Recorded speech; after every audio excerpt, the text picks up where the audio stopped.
Aujourd'hui, une invitée pour cette émission, teutoise, exilée à Paris, entrepreneuse et bio-ingénieure. Ses thèmes de préoccupation et d'intérêt sont la santé, l'écologie, le développement personnel, la technologie et l'innovation.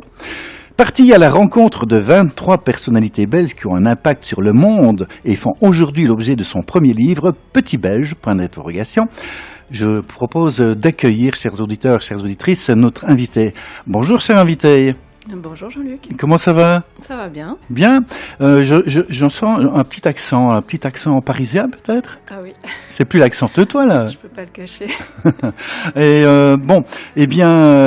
est-ce que je peux vous demander votre nom de famille? Mon nom de famille est Coulme. Coulme. Je suis née Grosjean. Ah, et alors votre prénom? Karine. Karine. Et alors, un nom d'artiste ou bien non, on signe Karine Coulme? Oui, Karine Coulme. Karine Coulme. Votre lieu de naissance, Karine Coulme? Je suis née à Verviers. À Verviers. Et lieu où vous avez passé votre enfance? À Theux, à Mont, pour être précise. À Monteux. Ah, voilà. Et quel est votre lieu de résidence actuel? Alors aujourd'hui, j'habite en région parisienne. Oui. À Charenton-le-Pont. Ah, joli nom. Oui. Voilà. Eh bien voilà, nous allons entendre tout au long de cette émission votre parcours. Le parcours scolaire en attendant, c'était où? C'était ici à Theux? C'était ici à Theux, classique. Classique, les primaires à Theux. Ouais. Et puis direction Verviers? Saint-Roch. Saint-Roch-Theux? Oui. Ah, et quel genre d'études? Ah bah Saint-Roch, général. Général. Option maths. Voilà. Eh bien, je propose de monter à bord de la machine à remonter le temps. Et on va se retrouver en petite enfance en compagnie de Karine Coulme à Theux. Allez, tout de suite, machine à remonter le temps.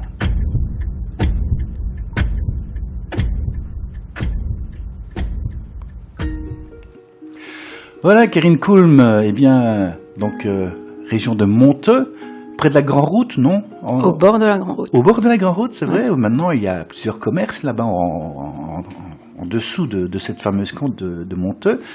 Et il y a le chocolat d'Arcy, il y a plusieurs artisans qui sont là-bas. Donc, en bordure de route. Et là, il y avait déjà du trafic à ce moment-là, quand tu étais petit enfant? Il y en avait bien sûr, mais beaucoup moins. Beaucoup moins. Et alors, comment se passaient justement les déplacements pour Karine Coulme du Monteux jusque Theux? En voiture avec les parents? On prenait le bus tous les matins. Ah oui, même quand il faisait froid, oulala. Ah oui. Et Karine Coulme avait frère, sœur? Oui, j'ai un grand frère, Jean-François. Qui vit toujours ici à Theux? Qui est toujours au bord de la route à Mont, puisqu'il tient le magasin Elios. Ah, voilà. Voilà, et ma petite sœur, Marie, qui est coiffeuse. Ah, qui est coiffeuse dans la région également? À domicile, oui. Qui habite à Mont également, au bord de la route. Ah bien, alors maintenant, Karine Coulme, c'était quoi la vie à Monteux? Il y avait moyen de jouer dans les prairies derrière, dans les fermes? Ah oui, c'était très, très paisible. Plutôt dans les prairies, on était une petite poignée d'enfants et on se retrouvait dans la nature, on prenait nos vélos et on allait se balader, surtout quand il faisait beau comme aujourd'hui. Le souvenir le plus lointain justement de cette période dans les prairies ou avec les jeunes, les enfants du coin, c'était quoi comme jeu? C'était courir dans les prairies? Oui, c'est surtout les balades en vélo ou alors les pieds dans l'eau. On avait un bois derrière, celui qui est entre Mont et Banneux. Ah oui. Où il y avait un petit ruisseau et là, dès qu'il faisait chaud, on allait mettre les pieds dans le ruisseau. Des bons souvenirs, tout ça. Très bons souvenirs. Ah, voilà. Eh bien, maintenant, notre petite Karine Coulme à l'école, comment était-elle? Très studieuse, Karine, ou bien comment ça se passait l'école en primaire? J'aimais bien l'école. Oui? Oui, plutôt bonne élève. Après, j'aimais bien rigoler aussi. Des souvenirs, des photos de classe? Ah oui, je les ai toutes. Oui, et Karine, elle était où? À gauche, au milieu, derrière, devant? J'aimais bien les bancs derrière. Oui. Ouais. Ah, voilà. Près de l'institutrice? Près de la fenêtre. Près de la fenêtre? Dans le fond, près de la fenêtre. Oui. La fenêtre en été, le radiateur en hiver. Une bonne vue quand même, oui, pas de problème en étant dans le fond de la classe. Les oreilles bien ouvertes, très attentives, très, très studieuses, Karine? Bon élève, après, je me rappelle pas avoir travaillé beaucoup quand même. Ah bon. Eh bien, propose d'en savoir un peu plus. On va découvrir également Karine côté scolaire, mais en secondaire, du côté de Saint-Rocte. Justement, le passage de l'école primaire à Saint-Rocte, comment ça s'est passé, les souvenirs de cette C'était assez époque? fluide, parce que finalement, quasiment tout le monde se retrouvait à Saint-Roch, donc on changeait pas de petits camarades. Oui. Et après, il y avait ce changement de rythme, où plutôt que d'avoir écouté le même instituteur toute la journée, on changeait toutes les heures. Ah oui. Donc ça devenait très dynamique, moi j'ai bien aimé. Ah voilà. Et déjà, est-ce que la petite Karine savait déjà ce qu'elle allait faire dans la vie, ou avait envie de faire dans la vie? Elle avait déjà une direction qu'elle s'était Alors, appropriée? je me souviens quand j'avais 6 ans en première primaire, Oui. on nous a posé cette question. Ah.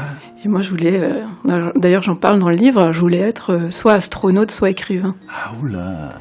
Et après, évidemment, en grandissant, on se met un peu des barrières. Et astronaute, pourquoi? Parce que on te parlait d'astrologie, ou parce que tu découvrais ça? Moi, j'ai toujours été captivée, comme beaucoup de monde, par l'espace. Il y avait l'aspect technologie, l'aspect scientifique, Ouais. mathématique. J'ai toujours bien aimé les maths, Ah. donc je me disais pourquoi pas. Comme les parents aussi aimaient bien les maths, papa, maman? Maman a fini comptable, donc Ah oui, je oui, pense qu'elle forcément. aime bien les maths. Oui, tout à fait. Eh bien voilà, donc ce passage à Saint-Rocte. Est-ce que tu as des souvenirs de mouvements de jeunesse ou bien de sport à cette époque-là, quand tu étais adolescente, ou quand Je tu étais... n'étais pas au mouvement de jeunesse. Après, j'ai fait un peu de sport à Saint-Roch, où je faisais du badminton. Ah oui, badminton. Ah, mais donc, comment ça se passait au badminton? Pourquoi avoir fait ce choix, le badminton? Alors, je pense qu'on en faisait un peu à Saint-Roch, donc c'est comme ça que je l'ai découvert. Oui. Et puis j'avais une amie qui pratiquait tous les vendredis à l'arrêt, Ah oui. donc je l'ai rejointe. Ah oui, et c'était des compétitions ou des petits tournois? Non. Non, c'était... Je pense pas avoir eu le niveau de faire des compétitions. Et vous pratiquez toujours le badminton maintenant? Non, j'ai arrêté. Ah. À Paris, c'est un peu plus compliqué. C'est compliqué? Ouais, de trouver des salles, des créneaux, etc. Ah bon? Oui. Voilà, eh bien donc les études à Saint-Rocte se passent bien. Là, le choix, tout ce qui est l'espace, etc., ou bien alors les chiffres, il y a une direction qui va se prendre, qui va se préciser plus facilement, plus clairement. On avait quelques options à prendre, donc Oui. moi j'ai pris l'option maths forte, comme Oui. on disait à l'époque, Oui. et sciences fortes. Ah voilà. Et ça se passe bien, la moyenne, facilement. Ouais, ça va. Ça va. Ouais. Et des souvenirs de sortie, 16 ans, 17 ans, 18 ans, les premières sorties, c'était quoi pour Karine Cool? C'était la fête à Mont, d'abord, sous le chapiteau. Formule kermesse, quoi. Voilà, Oui. comme il y a toujours, Oui. tous les 15 août, Oui. enfin week-end de 15 août. Voilà. D'ailleurs, cette année, on va avoir un invité spécial au village. Ah bon? Ouais. Je sais pas si je peux l'annoncer. On a un scoop, alors. Il y a Marca qui va venir Oh, mais oui, mais pour sa tournée des villages. Il sera à Mont le 14 août. Ah oui, mais il adore la région ici. Il voudrait bien acheter une maison, d'ailleurs, ici. Hein. Je ne sais pas si ça Ah, s'est ça, il m'a fait. pas dit, mais... Si. Oui. Ah ben, on a des souvenirs communs. Vous connaissez bien Marca, en plus? Bon, on se connaît, oui. Ah oui. Enfin, on aura l'occasion d'en parler aux antennes. Je connais très bien également. Donc, et des personnes en commun, à mon avis, on en connaît pas mal, puisque le bouquin que vous avez écrit, eh bien, c'est un peu la dessinée, le parcours de Belges dans le monde. Mais auparavant, restons avec Karine Kulm à l'âge de 17-18 ans, et déjà des envies de partir autre part s'extrader, partir vers une grande ville, déjà à cette époque, à l'entrée, à la sortie du secondaire? Non, quand même pas. Alors, j'ai découvert en fait Paris lors d'un voyage, je devais avoir 15 ou 16 ans. Ah oui. Donc on avait... Voyage scolaire? Oui. On avait un cours de dessin scientifique Oui. avec Monsieur Cherette, que je salue. Et il était prof de dessin à Saint-Michel, à Verviers, donc il organisait des voyages à viser plutôt découverte de musées, le Paris artistique, on va dire. Oui. Et vu qu'on était quelques élèves à Saint-Roch à suivre son cours de dessin scientifique, non pas artistique, Oui. mais on avait quand même la possibilité de se joindre au voyage. Donc je suis allée plusieurs fois à Paris Ah oui. grâce à Monsieur Cherette. Donc lors de ce premier voyage, tu as déjà dit, je reviendrai à Paris, j'ai envie de découvrir. J'étais avec une amie et je pense qu'on s'est dit, on viendra travailler à Paris. Et la première image de Paris qui restait comme ça, quand tu es revenu à Theux, quelle était l'image que tu avais le plus qui revenait en tête comme ça de Paris? La Tour Eiffel? Non, plutôt Montmartre. Montmartre, ah oui, la butte. La place du Tertre. Les peintres. Ouais. Ah, voilà, c'est l'ambiance de Montmartre. Ah ben voilà. Eh bien, donc des souvenirs de la ville de Paris déjà grâce à ce voyage scolaire, l'envie d'y retourner, et y retourner quelquefois. Mais bon, le choix des études suivantes ne se fait toujours pas. Si, déjà, après le secondaire, on sait déjà ce qu'on veut faire? Alors non, je ne savais pas ce que je voulais faire. Je savais que je voulais être en côte. En côte? Ouais. Vivre une aventure en côte, ou bien être seul pour étudier plus facilement, ou s'organiser? Non, le début de l'indépendance. Ah oui. Donc je suis allée voir à Louvain-la-Neuve ce qu'il proposait. Oui. Et je me rappelle avoir assisté à une présentation à la faculté d'agronomie d'un professeur, je pense que j'ai eu après en physique quantique, qui disait alors ici on ne vous forme pas un métier, on forme des têtes et quand vous sortirez vous pourrez tout faire. Alors je me dis vu que je sais pas ce que je veux faire, c'est génial, comme ça je vais pas me fermer de porte. Ce serait un bon tremplin. Ah oui, pourquoi pas. Et ça c'est vérifié. Bah oui, j'ai fait pas mal de choses en sortant. On va le découvrir. Et justement, le premier choix après le secondaire, c'était Louvain-la-Neuve. Et les études, vraiment, nous expliquer plus précisément en quoi consistaient ces études. Donc j'ai fait agro, donc faculté d'agronomie, et on avait 2 ans de candidature, où on avait une formation large en maths et en sciences, biologie. Oui. Et là, déjà l'envie d'un métier, de toucher un métier, de provoquer l'orientation professionnelle suivante? J'étais inspirée, je voulais faire un truc un peu girly, donc je me dis peut-être les cosmétiques, pourquoi pas. Oui. Voilà, c'était à la fois les sciences et c'était à la fois pas trop, ça me semblait pas trop sérieux. Pourquoi? Pour fabriquer Ouais.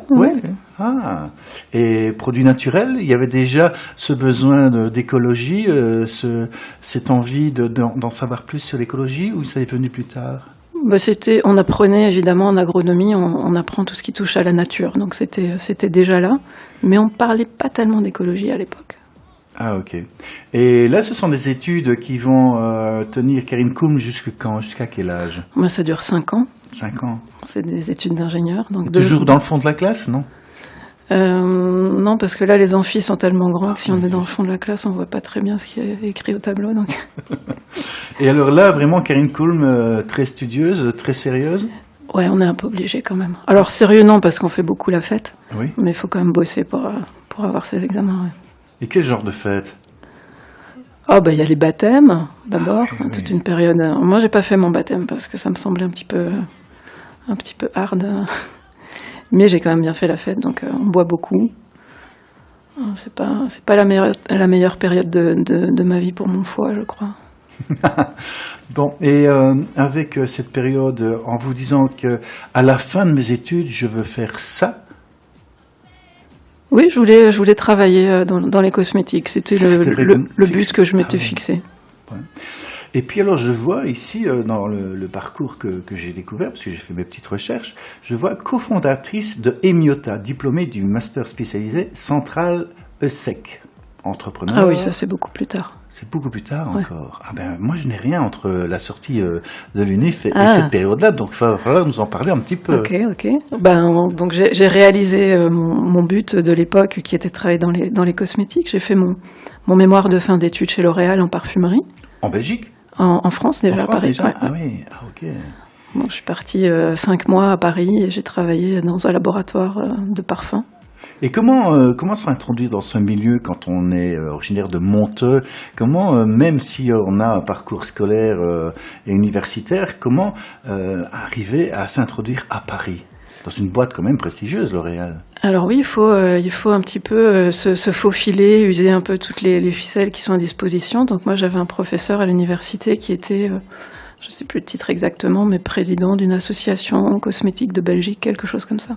Donc je suis allée lui demander qu'il me trouve un stage de fin d'études. Voilà. Et le stage s'est bien passé? Ah oui, très bien. Et alors, au bout du stage, et puis? Au bout du stage, j'étais embauchée chez L'Oréal, qui a une usine à Libramont. Oui, retour Belgique. Un retour Belgique, fin fond de la Belgique. Et habiter de nouveau à Monteux. J'avais un appartement à Libramont la semaine et le week-end je rentrais.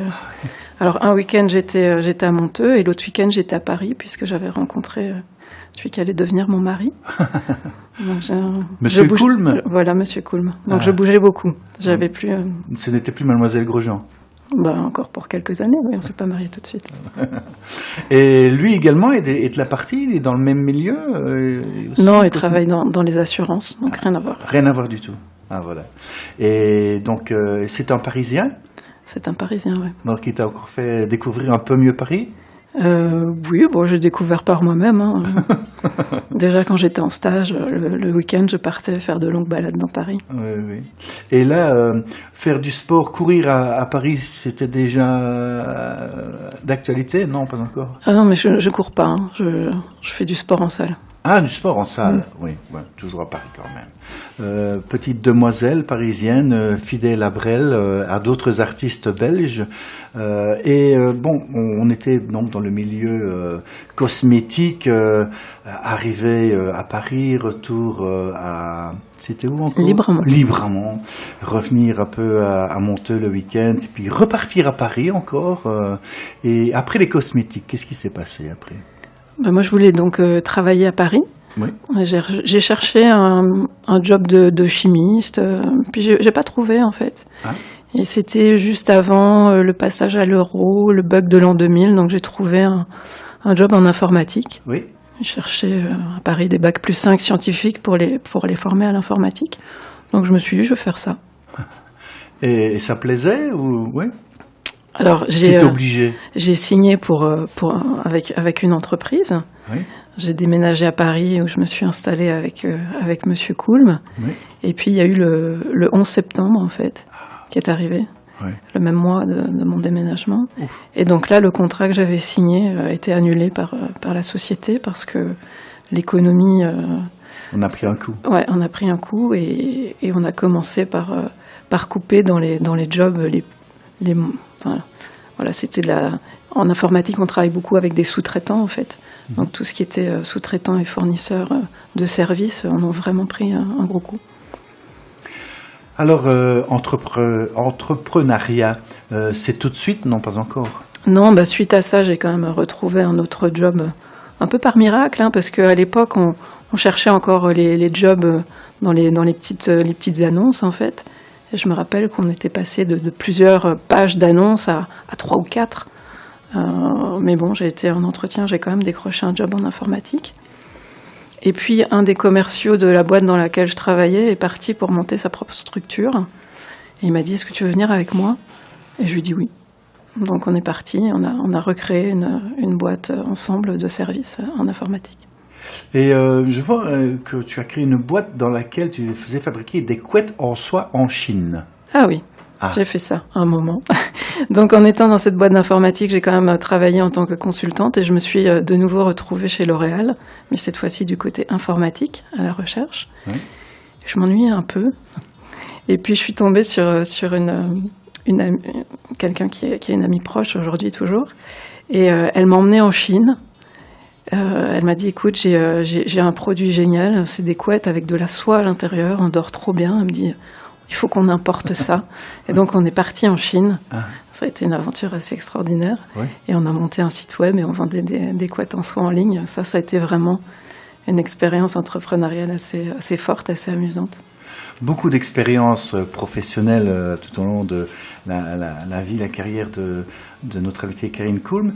Et je pense aussi qu'un moment de joie un peu dingue, un premier prix pour un truc qui s'est déroulé à Las Vegas. C'est quoi ça? Oui, donc j'étais dans cette société d'informatique et puis j'ai eu mon fils, donc c'était il y a 11 ans.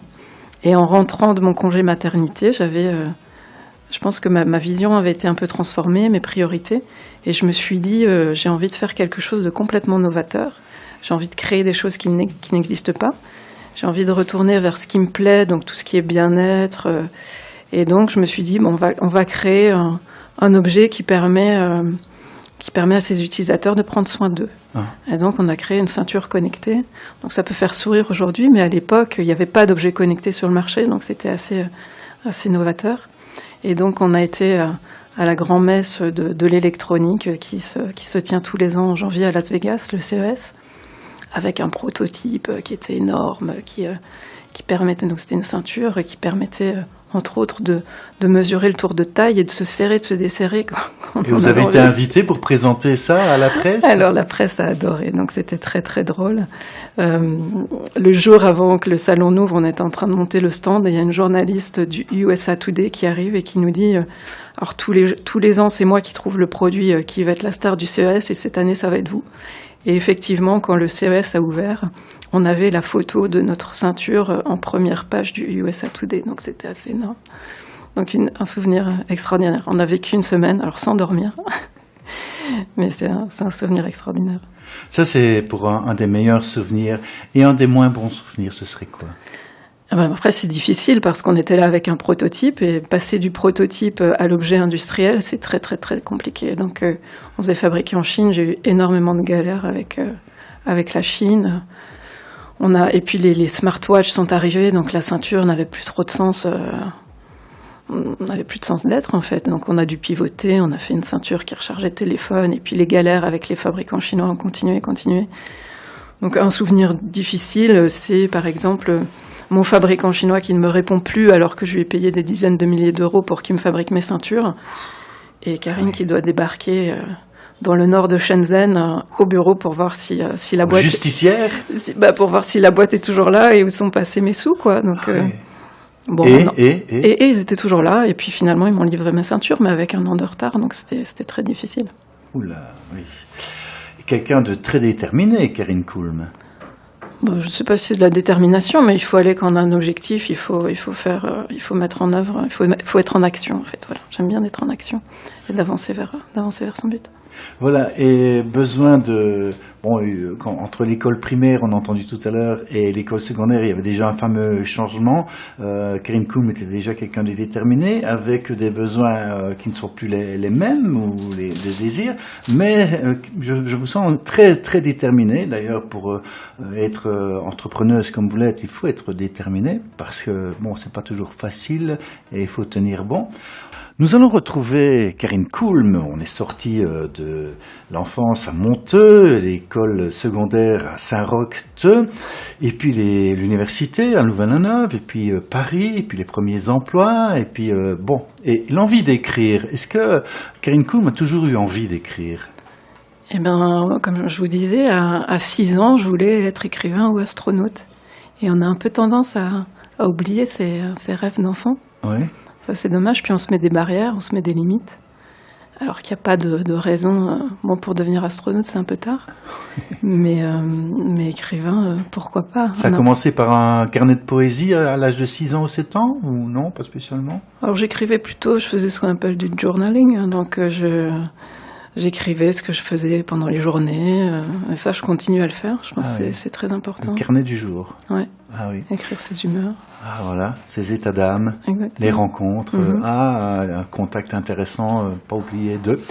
Et justement, cette envie d'écrire à Paris, je pense que le bouquin Petit Belge a été écrit à Paris principalement, et c'est suite à la rencontre de 23 personnalités belges. Et pourquoi ces personnalités-là?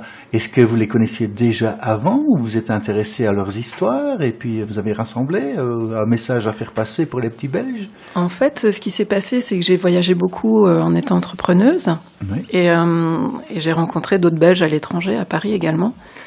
Et je me suis dit, mais il y a quand même des Belges qui font des choses extraordinaires. Et le déclic, ça a été... à Paris, j'étais dans une salle d'attente d'un cabinet médical avec mon fils, et il y avait un Paris Match qui était ouvert...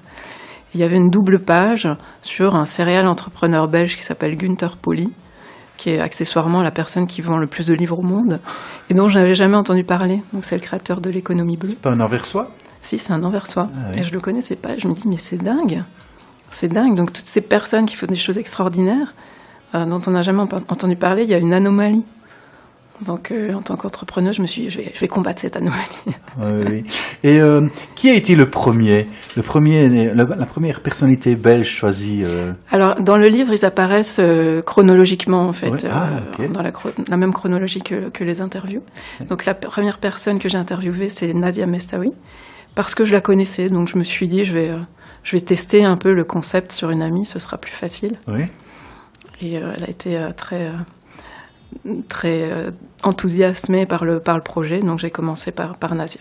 Alors, pour nous donner un petit peu l'envie de lire votre bouquin, comment commence justement son parcours à cette dame? Qu'est-ce qu'elle a fait d'extraordinaire? Alors, Nazia est aujourd'hui malheureusement décédée. Oui. J'en parle dans le livre, mais c'est une architecte à la base. Elle a fait la Cambre. Et puis, elle est arrivée à Paris. Elle s'est aussi beaucoup intéressée à la technologie et à l'écologie. Donc, on commence le bouquin avec l'histoire de Nazia, comment elle a pu créer des projets autour de l'écologie pour sensibiliser en fait les gens. Ah voilà. Justement, quels sont les sujets qui vous préoccupent ou qui vous branchent directement? La planète, l'écologie, l'environnement Oui, moi je suis très écolo. Après, j'ai pas sélectionné les interviewer sur ces critères-là. Mm-hmm. Moi, les critères, c'était qu'ils aient une forme d'impact sur le monde. Après, ça peut être une forme écologique, ça peut être une forme d'inspiration, ça peut être par leurs actions. Enfin, c'est très varié. J'essaie de prendre des profils qui sont dans des domaines complètement différents, sauf l'espace, donc il y a un biais. Oui. J'ai 3 personnes dans le livre qui travaillent dans le domaine aérospatial, dont Dirk Frémouth. Ah oui. Et vous êtes originaire de la région teutoise, verviétoise. Est-ce qu'il y aura 1 ou 2 personnages dans votre bouquin qui sont originaires de notre région? Oui, tout à fait. Donc il y a Julien de Witt qui est verviétois. Et qui travaille au MIT et qui recherche des exoplanètes similaires à la Terre. Ah bon? Mais encore? Julien a un parcours assez fascinant. Donc c'était un très bon élève. Il a fait différents cursus scolaires et puis s'est retrouvé au MIT avec les meilleurs élèves de la planète en fait. Et donc il y a aussi tout un parcours de développement personnel qu'il explique, puisque quand vous mettez tous les meilleurs élèves du monde dans la même école, vous arrivez à une espèce d'une course en fait à la réussite qui ont amené Julien à un burn-out. Et donc il explique comment il s'est relevé de ça et comment il a remis l'humain au centre de son travail. Et aujourd'hui, il travaille sur un programme au MIT qui est comment devenir un bon humain. Ce qu'on ne nous apprend pas à l'école, en fait. Eh bien, reparlons du livre. Donc, ces personnes, ces rencontres de Belges qui ont fait changer le monde un peu à leur façon, à leur manière. Ce sont des personnages que Karine Kulm recherche encore pour un 2e bouquin? Oui. Hein? Oui, il y aura une suite? Il y aura une suite, oui. Et quoi, ce sera Petit Belge 2 ou bien un autre titre? Oui. Voilà. Ah. Eh bien, on va essayer de tuyauter un petit peu Karine Kulm avec nos invités qui sont passés dans l'émission des 149.10. Et il y en a pas mal qui vivent à Paris ou même aux États-Unis.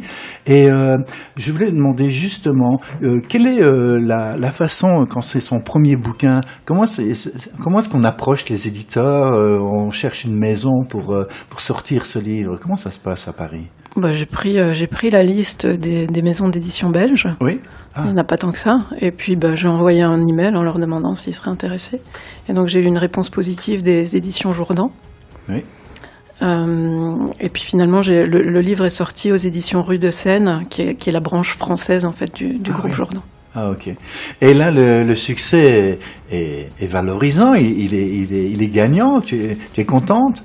Je suis très contente parce que ça me permet en fait. Alors déjà, le livre en lui-même m'a permis d'approcher des personnalités quand même un peu hors du commun et qui en m'expliquant leur vision du monde ont permis de changer ma vision du monde. Donc c'est un livre qui m'a fait grandir en fait. Et qui donne envie de changer. J'espère, c'est le but. C'est le but du livre, c'est inspiré par l'exemple. Pouvoir aider des lecteurs justement à prendre la décision, à mettre une virgule supplémentaire dans la longue phrase de la vie et provoquer un peu son destin, et beaucoup d'abnégation bien sûr. Il faut le vouloir, c'est pas toujours facile. Eh bien, ici en Belgique, ici dans la région verviétoise, le bouquin de Karine Kulm, Petit Belge, point d'interrogation, on le trouve facilement, que ce soit à la traversée à Verviers ou ici en face du studio à la librairie. Vraiment déjà beaucoup de succès pour l'accueil de ce livre qui est sorti l'année passée, je pense, non? Non, il est sorti le 21 mars. Ah, c'est déjà cette année, très récent. 2023. Je pensais que c'est... Ah ben voilà, c'est vraiment récent. Donc, en tout cas, c'était un plaisir d'avoir rencontré et pouvoir connaître un peu mieux Karine Koum, teutoise d'origine, de Monteux, avec son parcours de vie qu'il a amené à Paris. Et alors, d'autres envies, d'autres grandes villes à découvrir, une envie de découvrir d'autres grandes villes comme ça? Mais en fait, je ne connais pas très bien Bruxelles. Ah. Donc là, avec le livre, je suis amenée à m'y rendre assez souvent. Oui. Et je me disais que c'était quelque chose qui manquait un peu dans ma vie, connaître un petit peu plus Bruxelles. Oui, des séances de dédicaces prévues de temps en temps à Bruxelles ou en Belgique? Il y en a une à la foire du livre et peut-être qu'il y en aura d'autres. Il y a des conférences là qui vont arriver.